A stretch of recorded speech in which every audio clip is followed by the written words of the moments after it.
موضوع الدرس فی احوال السعداء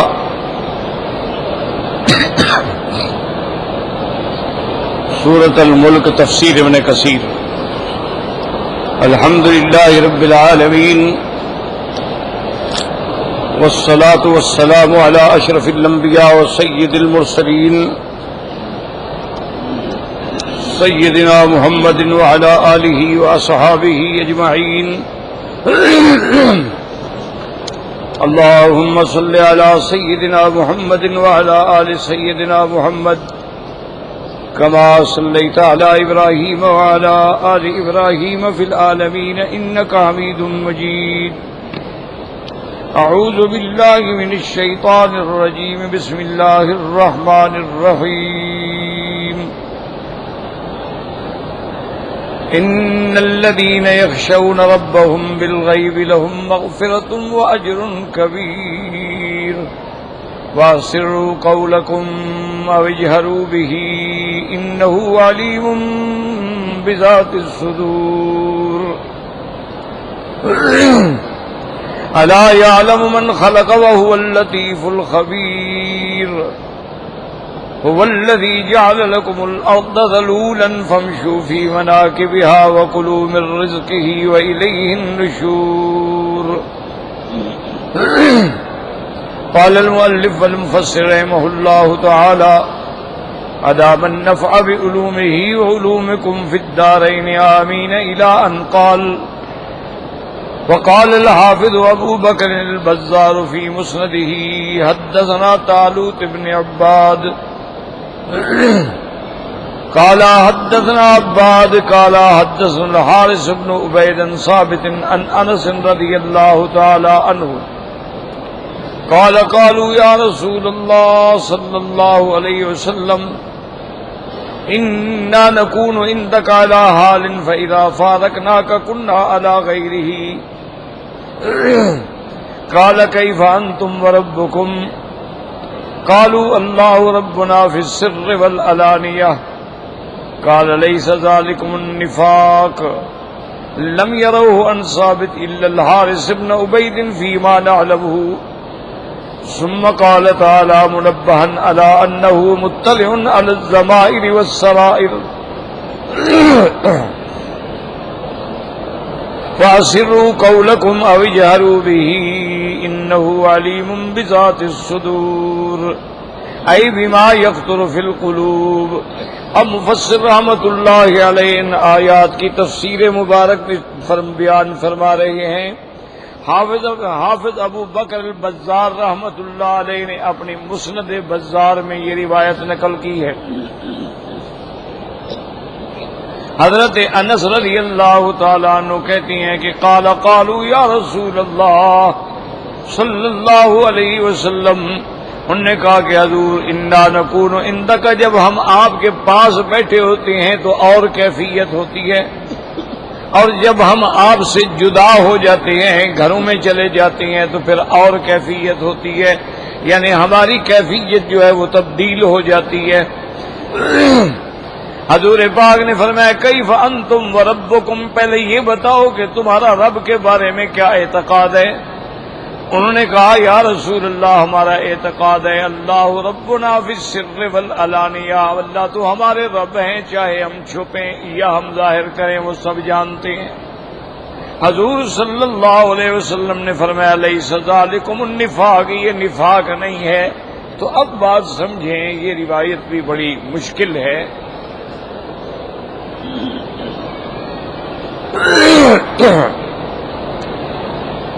منافق کا معنی یہ ہوتا ہے کہ ظاہر میں کچھ ہو اور باطن میں کچھ ہو۔ اس لیے ہمیشہ یاد رکھیں کہ دنیا میں 3 گروہ ہیں۔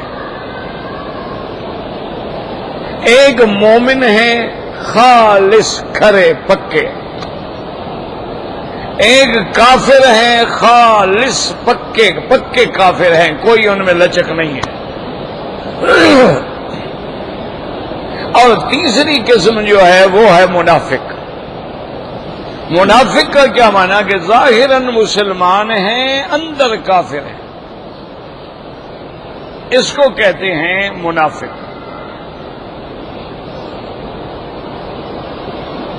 اب اسی کو بات یاد رکھیں، پھر منافق جو ہے وہ دو قسم پہ ہوتے ہیں۔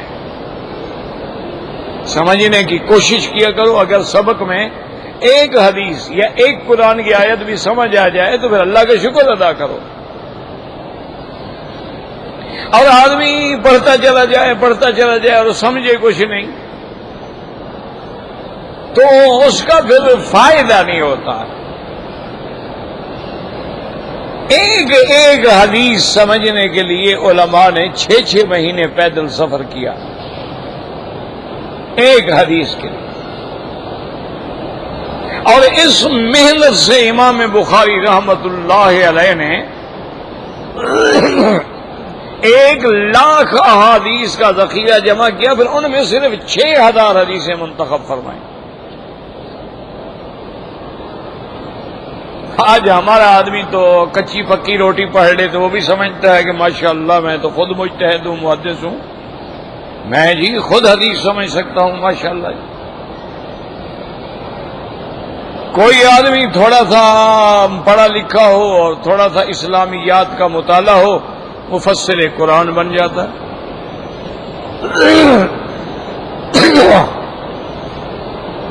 یہ بہت بڑے مسئلے ہیں، دعا کرو اللہ رحمت فرمائے۔ بڑے بڑے لوگ جو تھے نا ٹھوکریں کھا گئے، اللہ ان کے بخش لے، دعا یہ کیا کرو کہ جو ان سے لفظیں ہوئی ہیں اللہ ان کی معاف کر۔ لیکن ہمیشہ اصول ہے ڈوبتا تو وہی ہے نا جو تیرے گا ہی نہیں تو وہ تو نہیں ڈوبتا نا۔ گھوڑے سے بھی تو شاہ سوار گرے گا نا، جو کبھی ٹٹو پہ نہیں بیٹھا وہ مٹی گرے گا۔ وہ بیچارے بھی گر گئے، پھسل گئے، نہ سمجھ سکے، اپنے علم کی تکبر کی مار میں پڑ گئے، بڑے بڑے۔ کسی نے آیت رجم کا انکار کر دیا، کسی نے دجال کو فسانہ بنا دیا، کسی نے نماز کا انکار کر دیا کہ نماز کیا ہے جی ایکسرسائز ہے۔ اب ہمارے پاس اور ایکسرسائز کے بڑے انڈور گیمز ہیں، ہمیں کیا ضرورت ہے نماز پڑھنے کی۔ بعض لوگوں نے زکوٰۃ کا انکار کر دیا، جی زکوٰۃ حضور کے زمانے میں تھی، اللہ نے حکم دیا تھا کہ خود من اموالہم، آپ ان سے زکوٰۃ لیں، جب آپ نہیں ہیں تو ہم زکوٰۃ کیوں دیں۔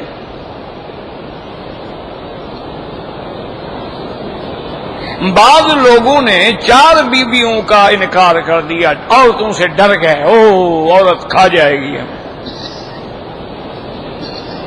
کھانا ہو تو پھر ایک ہی کافی ہے، 4 سے کیوں ڈرتے ہیں آپ۔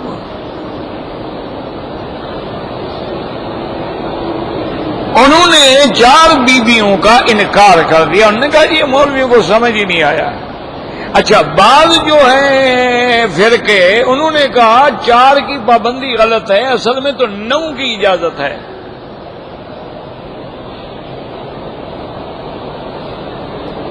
شیعہ حضرات کا ایک فرقہ ہے جو 9 بیویاں حلال سمجھتا ہے۔ وہ کہتے ہیں کہ قرآن پاک میں جو لفظ ہے نا مثنا 2 وثلاثا اور 3، 2 اور 3 5، ورباع اور 4 9 ہو گئے۔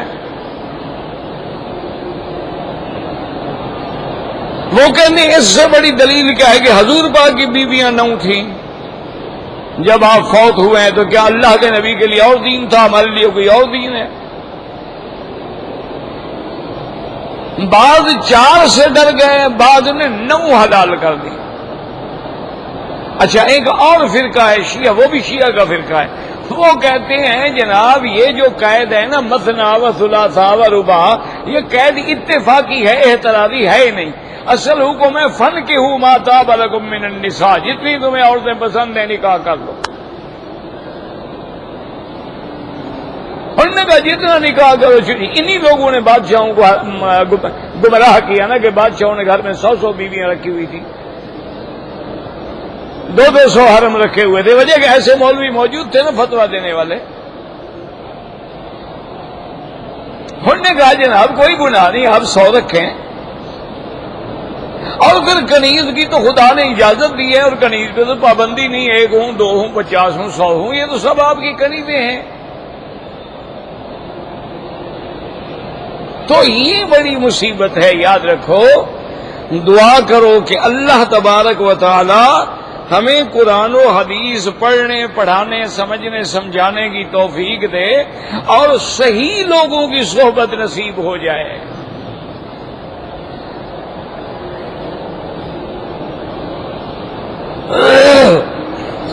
آج کل آپ کے جو چینل ہیں نا جی، ان پہ تو خواتین بیٹھ کے شریعت کے مسائل بتلاتی ہیں، انا للہ و انا الیہ راجعون۔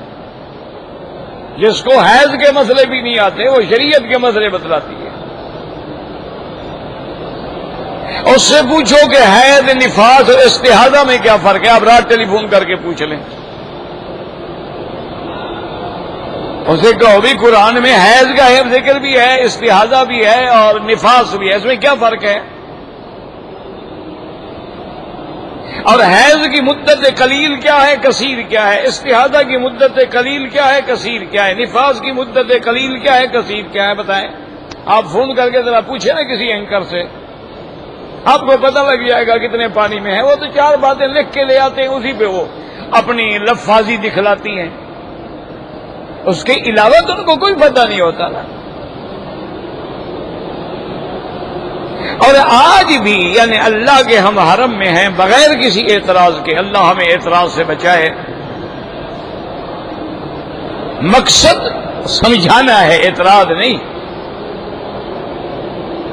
ہمارے تقریباً 99% آدمیوں کا یہی علم ہے کہ اگر عورت کا بچہ پیدا ہو جائے تو 40 دن پورے کرنے ضروری ہیں جی، چلہ کاٹے گی تو پاک ہوگی نا۔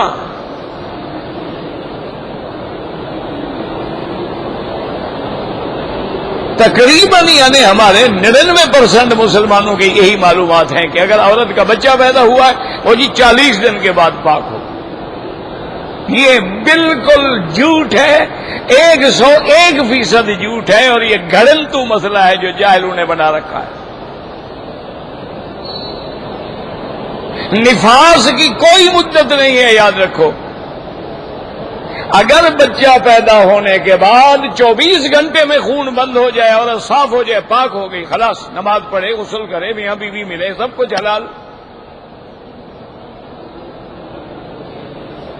وہ جو 40 دن کا مسئلہ ہے وہ یہ ہے کہ اگر بلیڈنگ ہو رہی ہے، بلیڈنگ رک نہیں رہی، 2 دن کے بعد نہیں رکی، 10 دن کے بعد نہیں رکی، 15 دن کے بعد تھوڑا تھوڑا خون کسی وقت آ جاتا ہے، تو اب شریعت کہتی ہے کہ 40 دن تک انتظار کرو۔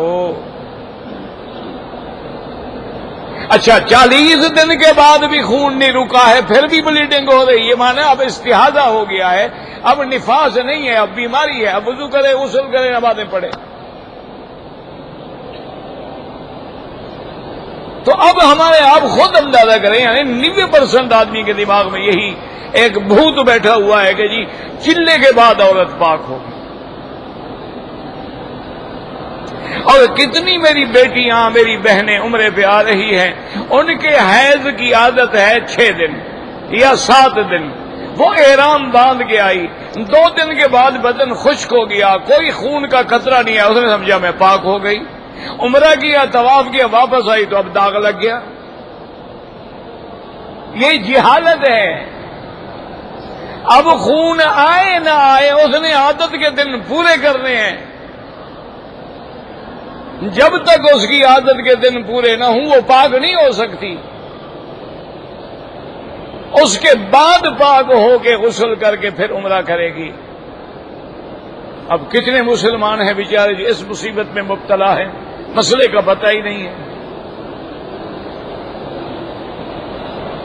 اچھا، کتنے میرے بھائی بہن بیٹیاں ہیں جو یہ سمجھتی ہیں جی میں احرام باندھ کے آ رہی تھی، مجھے حید آ گیا، میں نے احرام کھول دیا۔ او میری بیٹی، عورت کا تو احرام ہوتا نہیں، کیا کھول دیا تم نے؟ عورت کا تو کوئی احرام نہیں ہے، جو دوپٹہ باندھتی ہے یا رومال باندھتی ہے یا سفید کپڑا باندھتی ہے یا پی کیپ، یہ تو سب کچھ کھیڑ تم نے خود بنائی ہوئی ہے، اسلام میں تو کوئی حکم نہیں۔ جو عورت کا لباس ہے وہی احرام ہے، بس اس نے نیت کرنی ہے لبیک اللہم لبیک لبیک لا شریک لک لبیک، اور جی میں نے احرام کھول دیا، خدا کی بندی ہے۔ اچھا، بعض میری بیٹیاں اتنا بڑا گناہ کر رہی ہیں کہ سر پہ رومال باندھ لیتی ہیں، اب نماز پڑھ رہی ہیں تو اس کے اوپر مسح کرتی ہیں کہ کھولا تو پھر تو میرا عمرہ بھاگ گیا نا، کیونکہ عمرہ تو رومال میں بندھا ہوا ہے نا، جب رومال کھل گیا گویا عمرہ بھاگ گیا۔ اچھا، تم جو اوپر مسح کر رہی ہو تو وضو ہی نہ ہوا، تمہارا کچھ سر زخمی ہے، پٹی بندھی ہوئی ہے کہ تم اوپر مسح کرو، تمہیں تو کپڑا کھول کے مسح کرنا ہے۔ اگر تم نے کپڑا کھول کے مسح نہیں کیا تو وضو نہ ہوا، وضو نہ ہوا تو نماز نہ ہوئی، طواف نہ ہوا، عمرہ کیسے ہو گیا؟ کوئی نہیں، کوئی سمجھنے کے لیے تیار ہی نہیں ہے۔ ہمارے جتنی اسلامی ملک ہیں اللہ سب کی حفاظت فرمائے، اور جتنی جتنی مسلک کی جماعتوں کے علماء ہیں اللہ سب کی حفاظت فرمائے اور ہدایت فرمائے۔ ان کو تو پتہ نہیں قسم کھا لی ہے، ممبر پہ کھڑے ہوں گے سیاست شروع ہو جائے گی، قوم کو دین سکھانے کے لیے کوئی مولوی ہے ہی نہیں،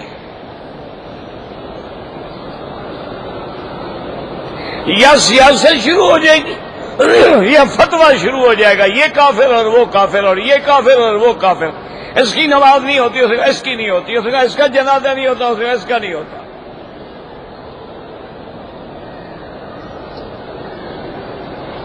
نتیجہ یہ نکلا ہے کہ امت محمد مصطفیٰ بیچارے عمرے پہ آتے ہیں، لاکھوں روپے خرچ کرتے ہیں، ان کو کوئی پتہ نہیں ہے کہ میں نے احرام باندھنا ہے، میں نے نیت کرنی ہے۔ اچھا، کتنے میرے پڑھے لکھے بھائی ہیں انہوں نے غسل بھی کیا، 2 چادریں بھی باندھی، اور جناب اسی وقت اپنا سر ننگا کر کے 2 رکعت احرام کی پڑھ رہے ہو، ابھی تمہارا احرام شروع ہی نہیں ہوا، تم نے سر ننگا کر کے اپنی نماز مکروہ کر دی، تم نے تو ابھی نیت ہی نہیں کی اللہ کے بندے، تو تم نے سر سے کپڑا کیسے اتار دیا؟ نہیں۔ اچھا، جب لبیک پڑھ لیں گے اس کے بعد کندھا ننگا کر لیں گے، ماشاءاللہ سبحان اللہ، اپنے ملک سے کندھا ننگا کر کے پھر رہا ہے بیچارہ، نمازیں ساری مکروہ ہو گئی۔ بھائی کندھا ننگا کرنا ہے طواف کے پہلے 3 چکروں میں، بات ختم، یا بعض علماء فرماتے ہیں 7 چکروں میں، یعنی طواف میں کرنا ہے۔ طواف کے بعد صفا مروہ میں بھی کندھا نکالنے کی کوئی ضرورت نہیں، انہوں نے نکالا ہوا نکال کے ہی رکھیں گے آخر تک، حج کرنے جائیں گے منا میں بھی نکالا ہوا ہے، مزدلفہ میں بھی، عرفات میں بھی کندھا نکالا ہوا، حاجی صاحب ہے ماشاءاللہ۔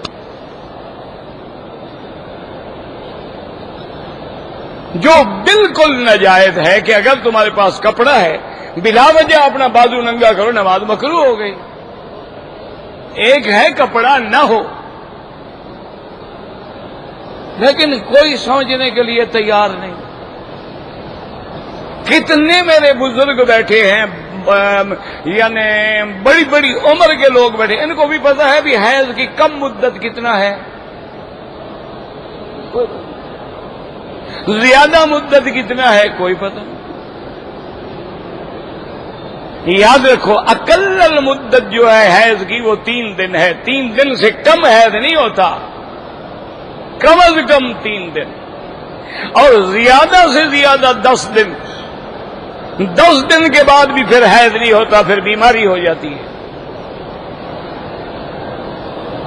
معمولی سی بات ہے، سمجھنا چاہیں، اور یاد رکھو دین سمجھنے میں تو کوئی شرم نہیں ہوتا۔ ایک عورت آئی حضور کی خدمت میں، سرکار 2 عالم کی خدمت میں، رحمت 2 جہاں کی خدمت میں، اور حضور پاک سے تو کوئی بہت با حیا دنیا میں پیدا ہی نہیں ہوا، آپ تو مجسمہ حیا تھے۔ حدیث میں آتے اشد حیاء من العذراء، حضور تو ایک کنواری لڑکی سے بھی زیادہ با حیا تھے۔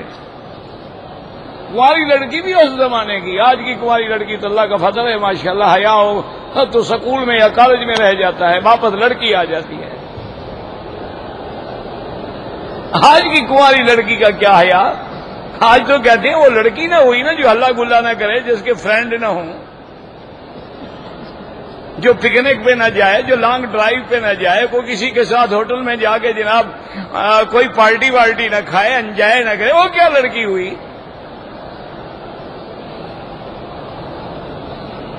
تو ایک عورت آئی، اس نے کہا کہ یا رسول اللہ صلی اللہ علیہ وسلم، مجھے اگر حیض آ جائے تو حیض سے پاک ہونے کے بعد میں غسل کیسے کروں؟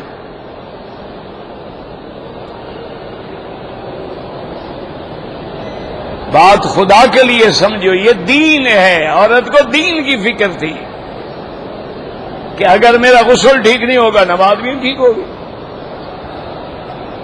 حضور پاک نے ارشاد فرمایا کہ بیبی ایسا کرو کہ جب تم حیض سے پاک ہو جاؤ، تیرے دن حیض کے پورے ہو جائیں، تو کپاس لے لو، سفید کپاس صاف، اور وہ اپنے اندر رکھ لو، اور کچھ دیر کے بعد نکال کے دیکھو کہ اس پہ کوئی داغ تو نہیں لگا ہوا ہے، وہ سفید نکلی ہے یا داغدار ہے۔ اگر داغدار ہے مانا ابھی حیض ہے اندر۔ اب دیکھیں جناب، عورت بتائے کیا کہتی، اس نے کہا یا رسول اللہ اندر میں کیسے رکھ لوں؟ نبی سے پوچھ رہی ہے، تم تو اپنے علاقے کے مولوی سے بھی نہیں پوچھتے ہو، ساری زندگی نماز غلط پڑھتے رہیں گے، مولوی سے بھی نہیں پوچھیں گے۔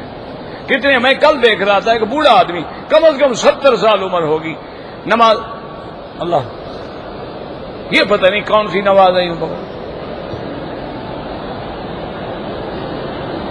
اچھا کتنے آدمی ایون بات، اللہ پتہ نہیں یہ کون سی نماز ہے بھائی۔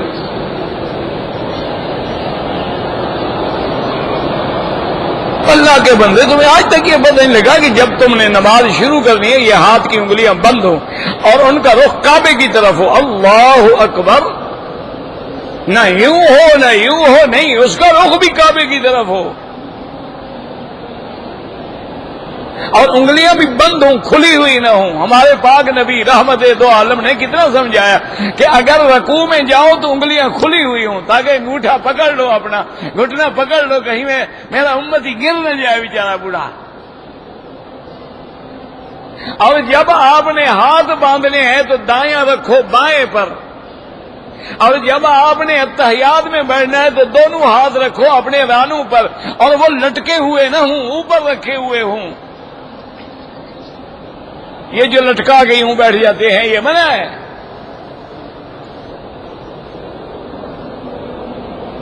تو بی بی عائشہ فرماتی ہیں رضی اللہ عنہا کہ میں نے اس عورت کو پکڑ لیا اور میں نے کہا ادھر ہو جاؤ، اللہ کی بندی مجھ سے پوچھ لینا، سمجھ لینا حضور کو کیوں تنگ کر رہی ہو؟ لیکن رحمت دو جہاں دیکھو، حضور نے نہیں فرمایا کہ تم بے ادب ہو، گستاخ ہو، کیسے پوچھ رہی ہو، تمہیں شرم نہیں آتی؟ الٹا سفارش کر دی بی بی عائشہ کو کہ سمجھا دو۔ آپ کی کتنی عورتیں ہیں جناب جو کپاس اندر رکھتی ہیں، ضرورت ہی نہیں ہے، بلکہ فقہاء نے تو یہ لکھا ہے کہ کپاس بھی رکھے اور اس کے بعد کپاس میں خوشبو لگا کر بھی اندر رکھے، تاکہ روائحہ کریہہ جو ہے، اندر کی بدبو جو ہے وہ صاف ہو جائے۔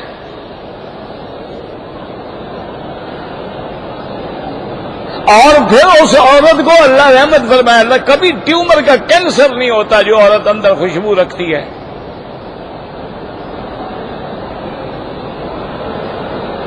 لیکن یاد رکھنا خوشبو بھی کسی سے پوچھ کے رکھنا جو اصلی ہو، سندلی ہو، آئل میں بنی ہوئی ہو۔ یہ کہیں پرفیوم لے کے بیوی کو نہ دے دینا، تو آگ لگا دے گا، اس میں تو الکوہل ہوتا ہے، اس میں تو سگریٹ ہوتا ہے، جل جائے گی بیچاری، چھلانگیں مارے گی۔ ہاں کہیں بازار سے خریدو، کو مولوی مکی نے کہا تھا، پھر گالیاں میں کھاتا رہوں۔ یہ نہیں، وہ خالص عطر ہوتے ہیں، اس کو کہتے ہیں سندلی، سندل میں بنے ہوئے ہوتے ہیں۔ سندل کا گلاب ہو تو سب سے اچھا ہے، چمیلی ہو، گلاب، لیکن ہو سندل میں، وہ ٹھنڈا ہوتا ہے، اس کا لگا کے دیکھو نا، کاٹے گا نہیں۔ یہ جو سے جو عطر لگا نا، جیسے ابھی ایک آدمی لگا تھا، مجھے اسی عطروں نے بیمار کیا ہے۔ یہ سارے 2 نمبر ہیں، کیمیکل کے بنے ہوئے ہیں ماشاءاللہ۔ نہ مرتا ہوا بندہ بھی مر جاتا ہے اللہ کی رحمت سے. اچھا بعض عطر تو ایسے لگا کے بیٹھ جائیں میرے خیال میں چوہے بھی مر جاتے ہوں گے, ڈینگی کے مچھر بھی بھاگ جائے. خدا کا خوف کر لگاؤ عطر تو انسانوں کی طرح لگاؤ, نہ مت لگاؤ. سرکار دو جہاں کو عطر جو ہے نا یاد رکھو, ایک عود کا عطر پسند تھا, عنبر کا عطر پسند تھا, اور گلاب کا عطر پسند تھا. یہ 3 عطر ہوتے تھے حضور کے زمانے میں. اور خوش قسمت ہیں ہندوستان والے, اس زمانے میں بھی عطر اور تلوار حضور کے لیے ہندوستان سے آتی تھی. چونکہ ہند جو ہے نا, انڈیا جسے آپ کہتے ہیں, یہ تو انگریزی نام ہوا نا, اصل نام تو ہند ہے نا. یہ ہند جو ہے یہ تاریخی ملک ہے, کیونکہ یہ آدم علیہ السلام جب اترے تو ہند میں اتارے گئے.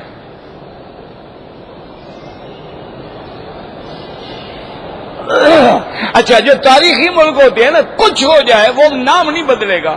اب دیکھو مصر ہے, فرعون تھا تو مصر ہے, یوسف علیہ السلام تھا تو مصر ہے, اب جو بھی ہے تو کیا نام ہے اس کا, مصر ہے. تم کہاں گئے جناب؟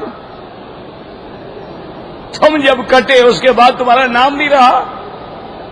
مشرقی اور مغربی کہاں گیا؟ وہ تو بنگلہ دیش بن گیا, نام بھی مٹ گیا کیونکہ تاریخ نہیں تھی. یہ اللہ نے ہمیں انعام دیا تھا یہ ملک, ہم نے قدر نہیں کی, نتیجہ یہی نکلا جو سامنے ہے. ورنہ یاد رکھیں, میں تو بنگلہ دیش جاتا ہوں نا, تو وہاں کا مسلمان جو ہے نا, یقین رکھو جتنا اس کو اب بھی درد ہے نا اتنا تمہیں بھی درد نہیں. بڑے بڑے علماء ہمیں ملتے ہیں اور روتے ہیں, وہ کہتے ہیں تم ہمارے بھائی ہو کہ جب تمہارے ہم علیحدہ ہوئے ہیں تو 50,000 ہماری عورتیں حاملہ بالزنا تھیں اور زنا کرنے والے کون تھے. کہتے ہیں ظالموں پھر بھی ہم تمہارے ساتھ رہتے.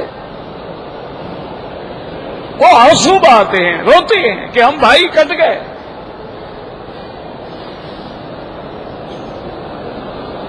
میں نے کہا جی ہمیں زمین چاہیے, ہمیں آدمی چاہیے نہیں. انا للہ و انا الیہ راجعون. تو بہرحال یاد رکھو, شام شام رہے گا, کچھ ہو جائے. فلسطین فلسطین رہے گا, کچھ ہو جائے, وہ کبھی تبدیل نہیں ہو سکتا.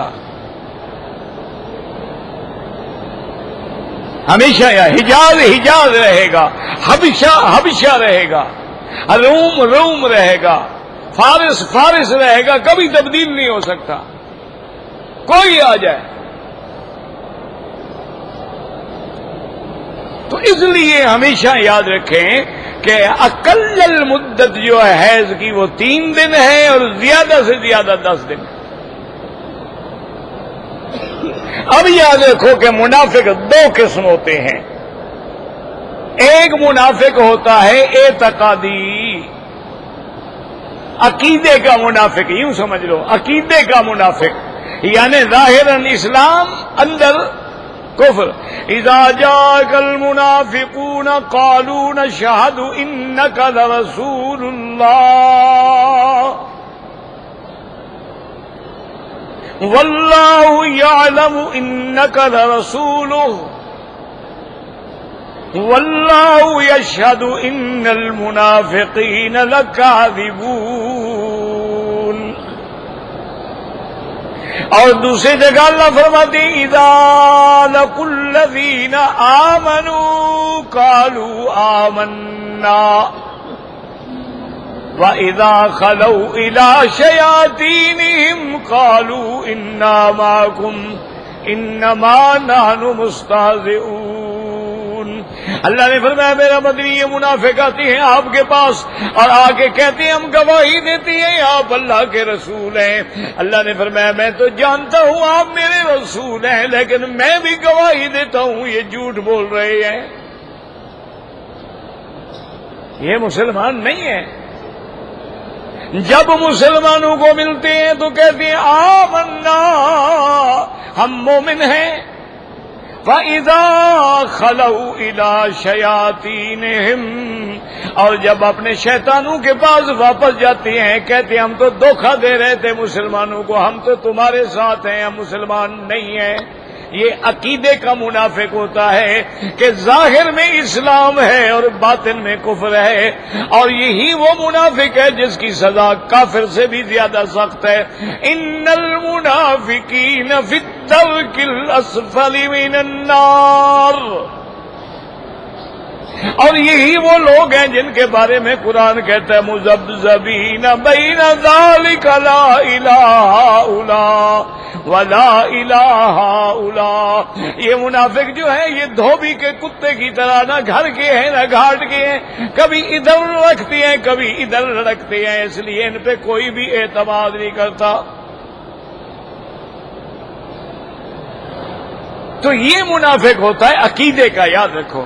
اور عقیدے کا منافق میرے مدنی کی وفات کے بعد ہم کسی کو نہیں کہہ سکتے منافق، کیوں؟ ہمیں کیا پتا کہ اس کے دل کے اندر کیا ہے؟ حضور کو تو اللہ وحی بھیج کے بتا دیتے تھے کہ میرا مدنی یہ منافق ہے، یہ منافق ہے، یہ منافق ہے، ہمیں کیا پتا؟ اور دوسری قسم منافق کی کیا ہے؟ یاد رکھو، عملی منافق،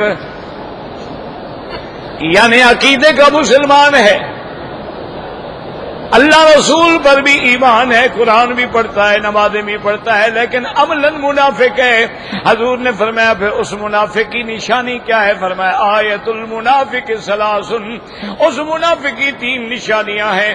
اذا حدث کذب، جب بات کرے جھوٹی کرے، اذا وعد اخلف، جب وعدہ کرے جھوٹا کرے، وَإِذَا اؤْتُمِنَ خَانَ، جب امانت رکھی جائے تو خیانت کرے۔ اور ایک حدیث میں فرمایا اذا خاصم فجر، جب جھگڑا کرے تو گالیاں بکے۔ فرمایا یہ منافق کی علامت ہے، کیونکہ مومن کسی کو گالی نہیں دے سکتا۔ المؤمن لا يكون فاحشا ولا متفحشا ولا بذیء۔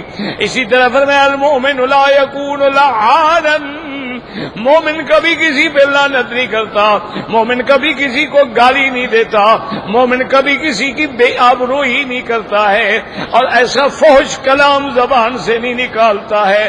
تو فرمایا یہ علامات منافق ہیں۔ اب خود غور کر لیں کہ ہمارے ملک میں کتنے لوگ ہیں جو سچ بولتے ہیں، بلکہ ہم تو اب ترقی کر گئے ہیں، جو سب سے بڑا جھوٹا ہو وہ سب سے بڑا لیڈر ہے۔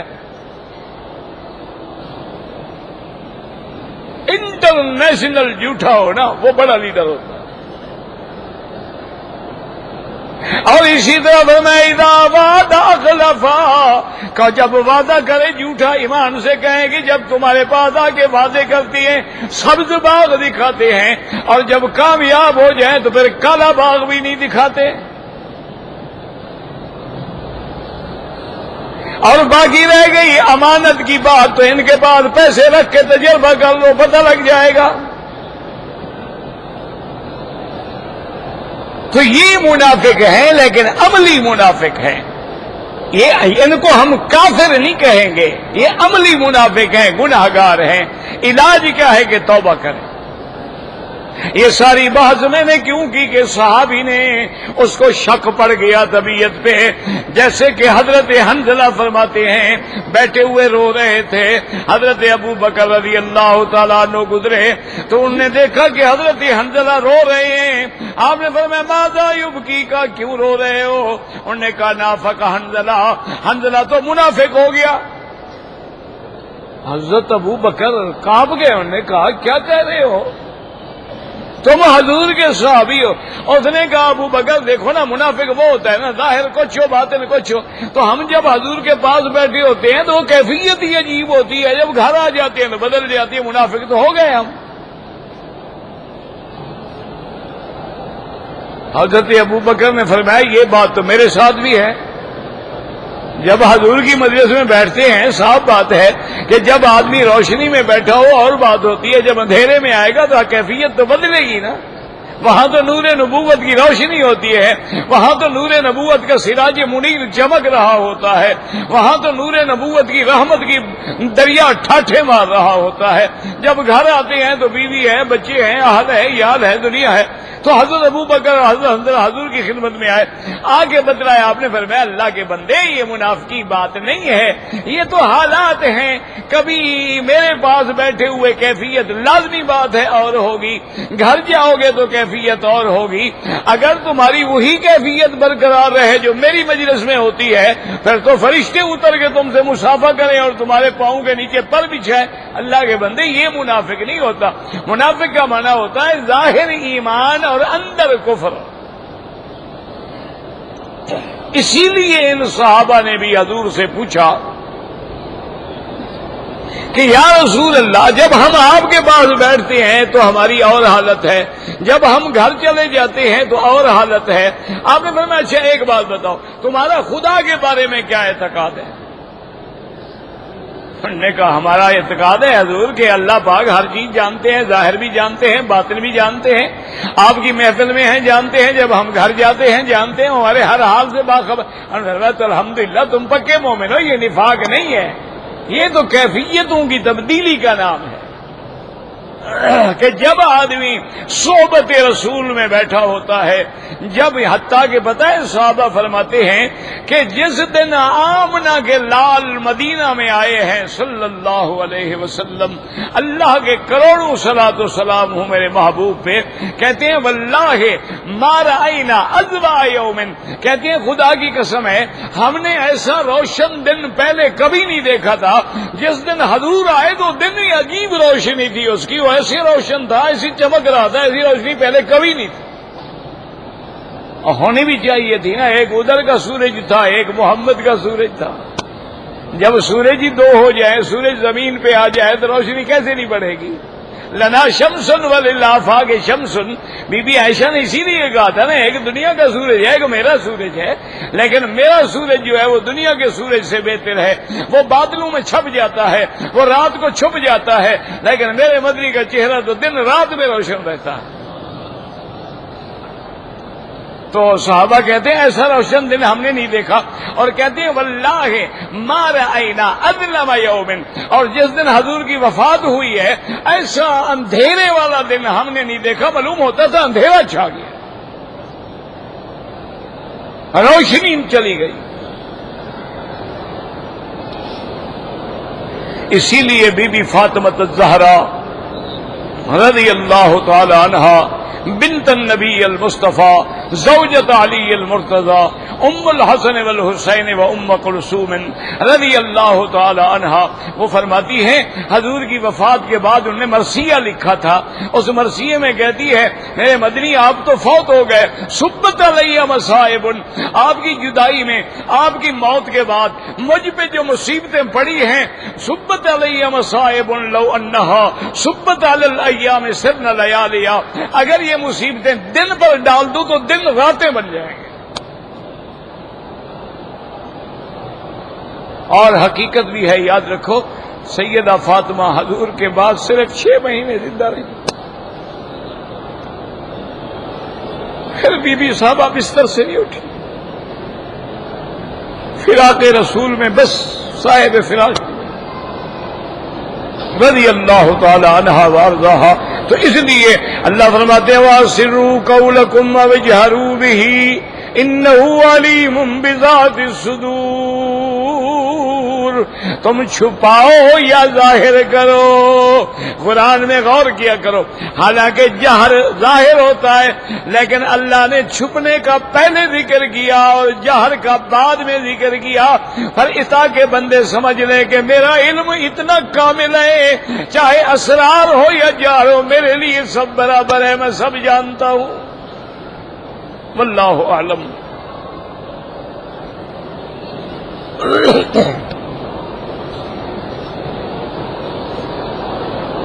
کہتے جی کہ کھڑے ہو کر غسل کرنا جائز ہے تو کیا الٹے پڑھ کر غسل کرنا چاہیے؟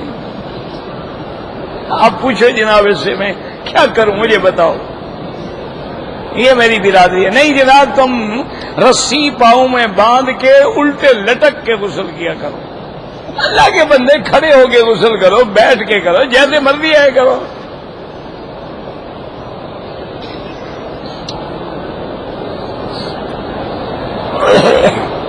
طواف کی 2 رکعت جو ہے افضل یہ ہے کہ مقام ابراہیم کے پیچھے پڑھی جائیں.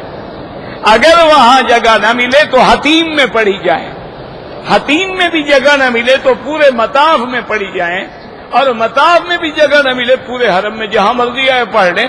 اگر کسی کو بھول جائیں جا کے ہوٹل میں بھی پڑھ سکتے ہیں.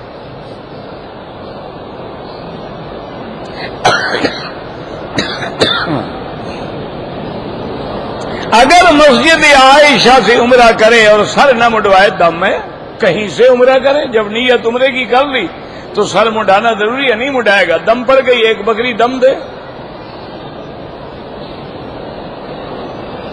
ایک آدمی نے پاکستان سے احرام باندھا, طواف کرنے کے بعد احرام کھول دیا, صفا مروہ نہیں دوڑا, ایک بکری دم پڑ گئی.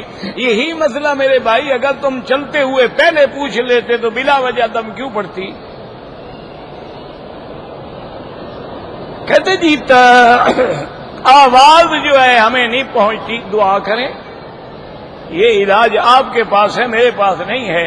دعا کریں کہ اللہ تبارک و تعالی انتظامیہ کے دل میں بات ڈالیں کہ وہ اچھا سپیکر لگا دیں. طواف کرتے ہوئے نظر نیچے رکھیں, کیونکہ طواف جو ہے یہ بھی نماز کے حکم میں ہے.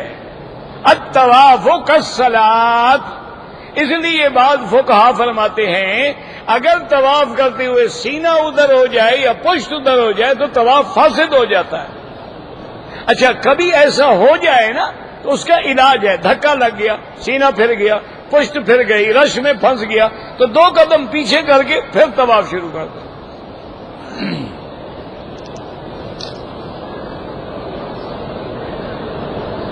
اگر ہم ویسے مسجد عائشہ جائیں کوئی احرام ضروری نہیں, باندھنا چاہو باندھو ورنہ نہیں.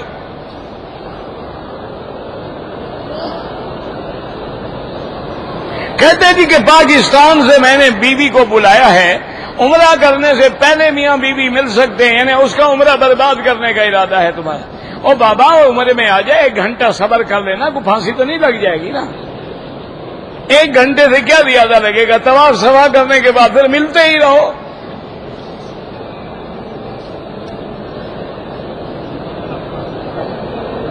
روکنے یمانی کا بہت سال پتہ نہیں مجھے, جب پڑھا نہیں جاتا پھر وہی رکھا ہوا ہے کل والا. کوئی اور مجھے پڑھ کے دکھا دے کیا زبان ہے. نمازی کے سامنے نہ گزرا کریں, مجبوری ہے تو سجدے کی جگہ سے دور گزریں.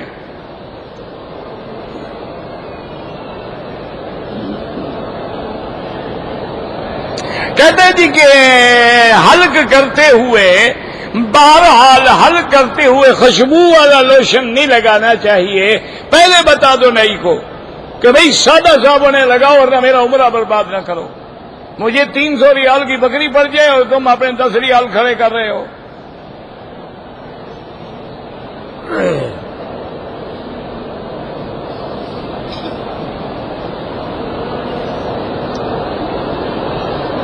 بھائی سجدے کی جگہ سے آگے ہو کے گزرو.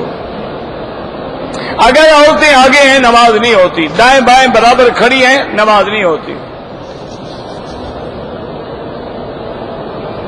جو آدمی داڑھی منڈاتا ہے اس کو کبھی امام نہ بناؤ. داڑھی منڈانا گناہ کبیرہ ہے, وہ فاسق ہو جاتا ہے آدمی.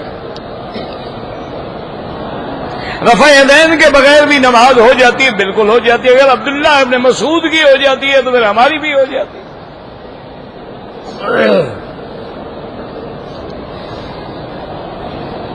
ارے 1400 سال گزر گئے, ابھی تک تمہارے یہ مسئلے ختم نہیں ہوئے.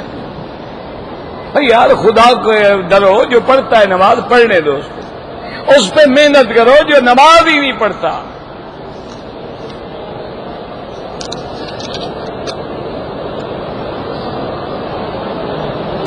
امام مہدی کو امام کیوں کہا جاتا ہے؟ جیسے مسجد کے امام کو امام کہا جاتا ہے, اس کو امام کیوں کہا جاتا ہے؟ وہ بھی نماز پڑھائیں گے, اقتدا کریں گے, کہہ دیا, ورنہ کوئی ضروری نہیں. کہتے تھے کہ بیت اللہ کا غلاف کالا ہے تو ہم کالے کپڑے پہنتے ہیں، پھر حضور کے روضے کا رنگ سبز ہے تو پھر ہم سبز کپڑے پہنے، مسجد صخرہ جو ہے بیت المقدس میں اس کا رنگ سنہری ہے تو پھر ہم سنہری کپڑے پہنے، یہ کوئی مسئلہ ہے؟ یہ تو وہی بات ہے نا، ایک مہمان کسی کے گھر میں گیا تو چارپائی ڈالنے لگا، اس نے کہا یار بے وقوف وہ کعبہ شریف ہے ادھر، اس نے کہا اچھا جی، اس نے چارپائی بدلی بیچارے نے کہا یار بڑے بے وقوف ہے ادھر مدینہ شریف ہے، اس بیچارے نے پھر چارپائی، اس نے کہا یار بڑے عجیب جاہل آدمی ادھر پیران پیر ہے، اس نے کہا سیدھی بات کرو کہ میرے گھر سے نکل جاؤ اور میں کیا کروں؟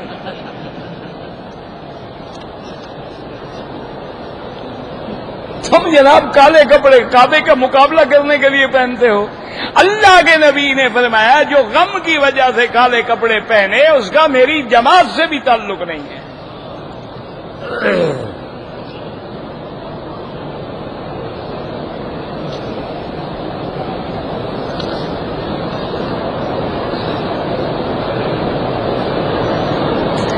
حجر اسود کو بوسہ دینے سے گناہوں سے پاک ہو جاتے ہیں، بالکل گناہ معاف ہوتے ہیں، طواف سے معاف ہوتے ہیں، لیکن صغیرہ گناہ کبیرہ بغیر توبہ کے معاف نہیں ہوتا۔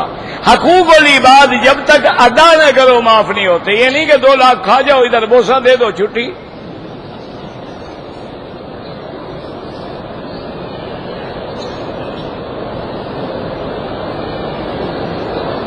کہتے جی کہ سوموار میں لوگ کھجوریں لاتے ہیں تو بھئی سوموار اور خمیس کا روزہ رکھنا سنت ہے، وہ کھجوریں تم کھا سکتے ہو، وہ کوئی خیرات نہیں ہوتی، وہ تو افطار کے لیے لے کے آتے ہیں۔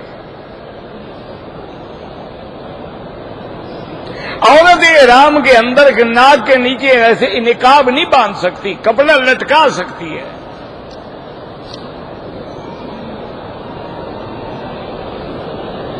کہتے جی کہ ہم نے سفر میں جانا ہے تو جو نماز ہمیں سفر میں آنی ہے وہ بھی ہم پڑھ لیں، ماشاءاللہ۔ تو ایسا کیوں نہ کرو کہ ابھی تم فجر کی بھی پڑھ لو؟ اللہ کے بندے وقت آئے گا تو نماز فرض ہوگی۔ 9 ذی الحجہ کا روزہ رکھنا بہت بڑا ثواب ہے، 2 سالوں کے گناہ معاف ہو جاتے ہیں، لیکن جو لوگ حج میں آئے ان کے لیے نہ رکھنا ثواب ہے کہ حضور پاک نے نہیں رکھا۔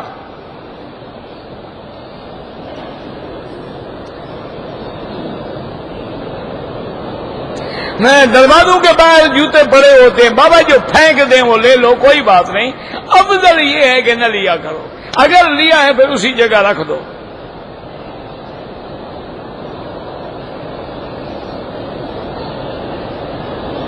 کیا جسم پر مکمل پانی بہانے سے، مجھے نہیں سمجھ آیا آپ نے کیا پوچھا ہے؟ وسیلے سے دعا مانگنا قرآن حدیث میں ثابت نہیں ہے۔ کہتے جی کہ بعض علماء اہل حدیث حضرات جو ہیں وہ 3 طلاق کو 1 کہتے ہیں تو اس فتوے کے وہ ذمہ دار ہیں، ہم تو نہیں ہیں۔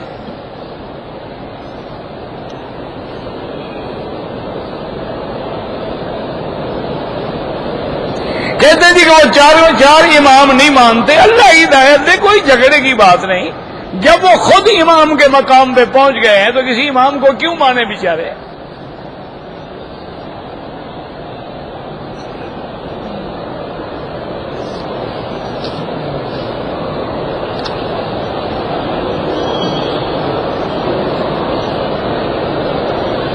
میں ایک غریب عورت ہے اس سے دعا کرواتی ہوں، دعا تو اللہ سب کی سنتا ہے، شیعہ ہو یا سنی ہو یا کوئی ہو، اللہ نے یہ پابندی تو اللہ نے کہا مجھے پکارو میں سنتا ہوں۔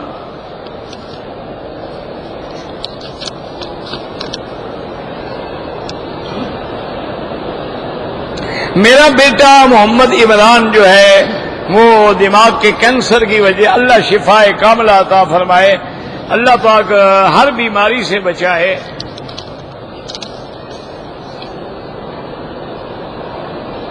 ریڑھ کی ہڈی میں تکلیف ہے، اللہ شفائے کاملہ عطا فرمائے۔ اگر میں نے کسی زندہ کے لیے عمرہ کر لیا تھا اب وہ اس کو تبدیل نہیں کر سکتے آپ۔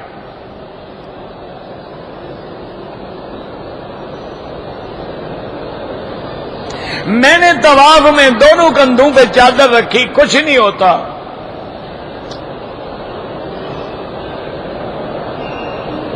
والدہ کا عمرہ کیا، بالکل ٹھیک کیا آپ نے، والدہ کا حق ہے، حج کرو، عمرہ کرو۔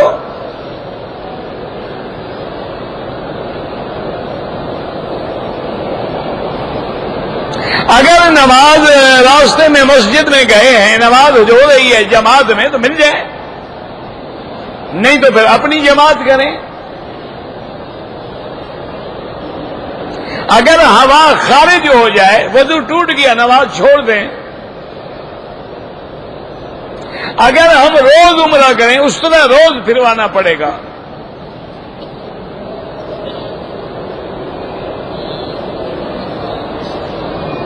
اگر عورتیں ہوائی جہاز میں بیٹھے بیٹھے نیند کی وجہ سے کپڑا منہ کو احرام میں لگتا ہے، کچھ بھی نہیں ہوتا۔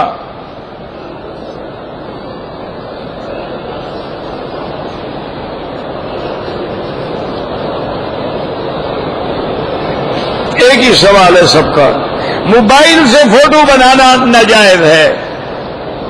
اگر ہم نے عمرہ کیا ہے، طواف کر لیا، صفا مروہ دوڑ لیا، ایک دوسرے کے سر پہ اس طرح پھیریں، بالکل جائز ہے۔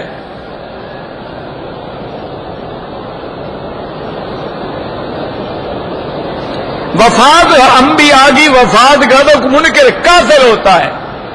انک میت وانہم میتون، جو لوگ آپ کی حیات، وہ بھی حیات برزخی کے قائل ہوتے ہیں کہ اللہ تبارک و تعالی موت کے بعد حیات دیتے ہیں۔ یہ مانا نہیں کہ موت ہی نہیں آتی، موت کا منکر تو کافر ہے۔ انبیاء پہ بھی موت آتی، حضور پاک میں بھی موت آئی۔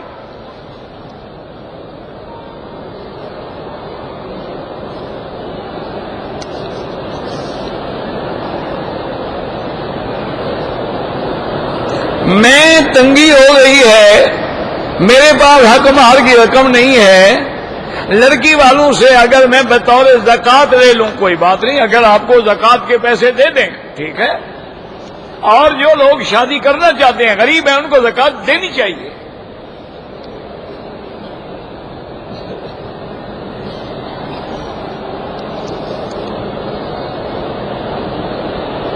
میری خالہ بیمار ہے، اللہ شفا عطا فرمائے۔ ربنا تقبل منا انك انت السميع العليم وتب علينا انك انت التواب الرحيم اللهم فرج هم المهمومين نفس كرب المكروبين واقض الدين عن المدينين واشفنا واشف مرضانا ومرضى المسلمين صلى الله تعالى على خير خلقه سيدنا محمد وعلى آله وصحبه أجمعين اللهم صل على سيدنا محمد وعلى آل سيدنا محمد كما صليت على